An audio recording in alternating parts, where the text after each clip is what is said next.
السلام عليكم ورحمة الله تعالى وبركاته. نتمنى تكونوا جميعا على خير وبخير. نتوما كتشاهدوا هذا الفيديو ان شاء الله تكونوا كلكم في احسن حال باذن الله. بعد ما شاركت معكم من اللبسه الاولى اللي كان الخياط ضيع عليه الثوب، وشريت ثوب واحد خيطولي وزديت شريت ثوب واحد اخر وخيطولي، لان النسبه الاولى كانت باليد، يعني بالنسبه للثمن ديالها يعني بقى بيناتنا حساب مع الخياط، وشريت ثوب واحد اخر ثاني. يعني كنت باغيه نصاوب لبسه وحده نبقى نصاوبها جوج لباسي. اللبسه الاولى ديجا شاركت معكم الفيديو بغوشي دو سوا، وهذه اللبسه الثانيه ديال مبرات ليجا طلعت تبارك الله ما شاء الله غزاله. انا صاوبتها في السفيفه ديال الاميرات، وهذا التويب المهم انا عجبني هذا الثوب، الالوان ها الخضر ها البلو ها النواغ.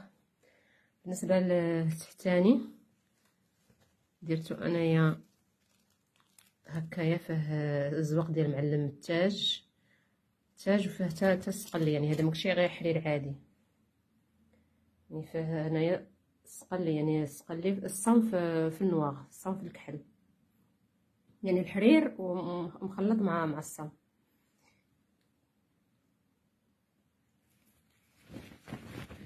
بالنسبه للقفطان هذا بالنسبه للثوب ساتان دو سوا، ولكن من لا مارك مزيانه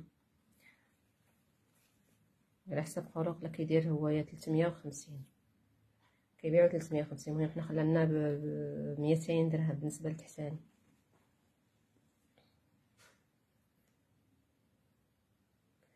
على هذه المضمه ديالها، المضمه هي فيها الصم نواق، فيها السقلي الحرير والسقلي مخلطين بجوج، هي كلها صوبه لي هنايا بهذا المجدول.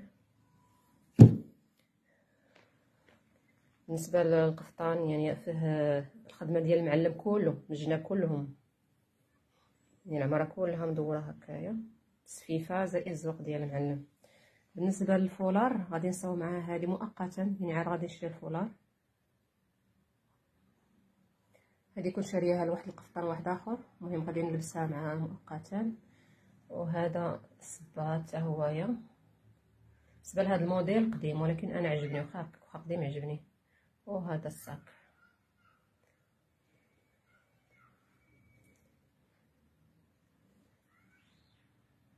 تبارك الله ما شاء الله طلعت غزاله فنه تبارك الله.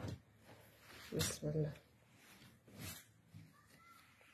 للقفطان كله هنا في الاسفل هنا. المهم صحتي وراحتي بصحتكم وراحتكم، يلا تبارك الله عليكم، الى فيديو قادم ان شاء الله باذن الله.